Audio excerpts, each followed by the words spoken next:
नाज़रीन, अवामी न्यूज़ में ख़बरनि जो सिलसिलो जारी है। इन वक्त असीं तव्हांखे खिपरो में ख़बर ॾींदा हलूं त खिपरो में अॼु खिपरो पुलिस ऐं रेंजर्स ऐं ईगल स्क्वाड जे जथनि पारां जुमे जी निमाज़ में इम्कानी जमायत रोकण जे लाइ सिंध हुकूमत पारां ऐलानियल 12 वॼे खां 3 वॼे ताईं मुकमल लॉकडाउन करण वारे ऐलान ते सख़्ती सां अमल कराईंदे समूरा खुलियल दुकान ऐं मार्केटूं बंदि कराए छॾियूं आहिनि। ईंदड़ वेंदड़ माण्हुनि खे पंहिंजे घरनि में रहण जे लाइ मजबूर करे छॾियो आहे। हुन बावजूदि आदत खां मजबूर माण्हू घरनि खां ॿाहिरि निकिरंदा रहिया, जंहिंखे पुलिस ऐं रेंजर्स ऐं ईगल स्क्वाड जा एहलकार दौड़ाईंदा रहिया। जॾहिं त जुमे जे ॾींहुं खिपरो ऐं आसपास जे मस्जिदनि जे आॾो पुलिस एहलकार मुक़ररु कया विया आहिनि। लॉकडाउन सबबि अॼु खिपरो शहर में मुकमल वीरान रहियो, जॾहिं त हुकूमती ऐलान बावजूदि इमदाद न मिलण सबबि 12 ॾींहं लॉकडाउन जे करे मुतासिरीन घरनि में फाका कशी जो राज रहियो। इन हवाले सां हुकूमत खां मुतालबो कयो वियो आहे त लॉकडाउन सबबि मुतासिर खानदाननि जी माली मदद कई वञे।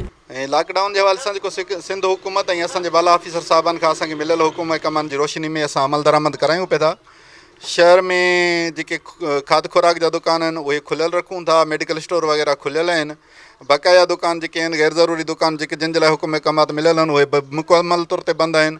जीअं त अॼु जुमे जो ॾींहुं आहे त असांखे लॉकडाउन जो हुकुम हो मुकमल जो हींअर पंहिंजो शहर सॼो मुकमल बंदि आहे 3:30 बजे ताईं। ऐं उनखे अलावा असां शहर जा माण्हू बि ताउन कनि था पिया। ऐं ॿियो अव्हां जे तसल्सुल सां मां हिते अवाम खे हिकिड़ो मैसेज बि ॾींदुसि त हीउ हिकिड़ो तमामु ख़तरनाक मोज़ी मर्ज़ वायरस आहे।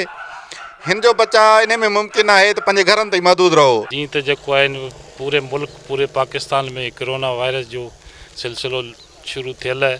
जीअं त अॼु जेको आहे जीअं गवर्नमेंट जे हुकुम मूजिबि ऐं असांजे मिलियल बाला अफ़सरान जे हुकुम मूजिबि जीअं त जेको आहे अॼु 12 बजे खां 3 बजे ताईं जेको बंदिश जो सॼे सब डिवीज़न में असां इहो इन ते अमल करायो आहे।